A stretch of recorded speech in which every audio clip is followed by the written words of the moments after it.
গাধাকে সৃষ্টি করার পর তাকে বলা হলো সকাল থেকে সন্ধ্যা পর্যন্ত তাকে ক্লান্তিহীন পরিশ্রম করতে হবে, সারা জীবন তাকে পিঠে ভারী বোঝা বইতে হবে, খেতে পাবে শুধু ঘাস, আর তার মাথায় কোনো বুদ্ধি থাকবে না। তার আয়ু হবে 50 বছর। গাধা করজোড়ে সৃষ্টিকর্তাকে বলল, আমি এত বছর বাঁচতে চাই না, আমাকে 20 বছর আয়ু দেওয়া হোক। সৃষ্টিকর্তা সেটাই মঞ্জুর করলেন। কুকুরকে যখন সৃষ্টি করা হলো তখন তাকে বলা হলো যে সে হবে মানুষের সবচেয়ে বড় বন্ধু, কিন্তু সে খাবে মানুষের উচ্ছিষ্ট, এবং তার আয়ু হবে 30 বছর।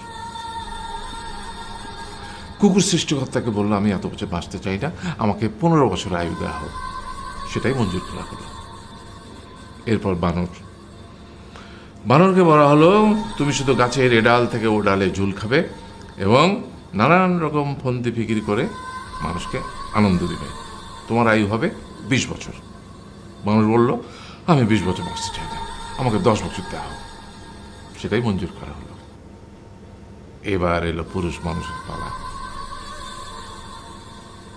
তাকে বলা হলো যে তুমি হলে প্রাণীকুলের মধ্যে সবচেয়ে বিচক্ষণ এবং বুদ্ধিমান, সেই জন্যে তোমাকে প্রাণীদের শিরোমণি করা হলো এবং তোমার আয়ু হবে 20 বছর। তখন পুরুষ মানুষ বলল, করজোড়ে বলল সৃষ্টিকর্তাকে যে 20 বছর আয়ু অত্যন্ত কম, হে প্রভু, আমাকে ওই গাধার সে যে 30 বছর আয়ু চায়নি সেটা আমাকে দেয়া হোক, ওই যে কুকুর 15 বছর ফিরিয়ে দিয়েছিল সেটাও আমাকে দেয়া হোক, আর যে বানর 10 বছর নেয়নি সেটাও আমাকে দেয়া হোক।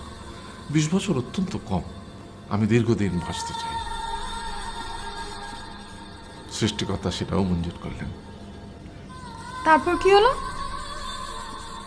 সেই থেকে ছেলেরা পুরুষ মানুষ হিসেবে বাঁচে 20 বছর, তারপরের 30 বছর সংসারের বোঝা পিঠে করে বয়ে বেড়ায়, সেটা কার মতো? গাধার মতো। তারপরের 15 বছর সে তার ছেলেমেয়েরা যা দেয় সেই রকম ঠিক কুকুরের মতো উচ্ছিষ্ট খেয়ে বাঁচে। আর তারপরে বৃদ্ধ বয়সে ঠিক বানরের মতো, যেমন গাছের এডাল থেকে ওডাল ঝুল খায় বানর, তেমনি এই ছেলের বাড়ি থেকে ওই ছেলের বাড়ি, আর নানান রকম ফন্দি ফিকির করে তার নাতি নাতনিদের আনন্দ দেওয়ার চেষ্টা করে।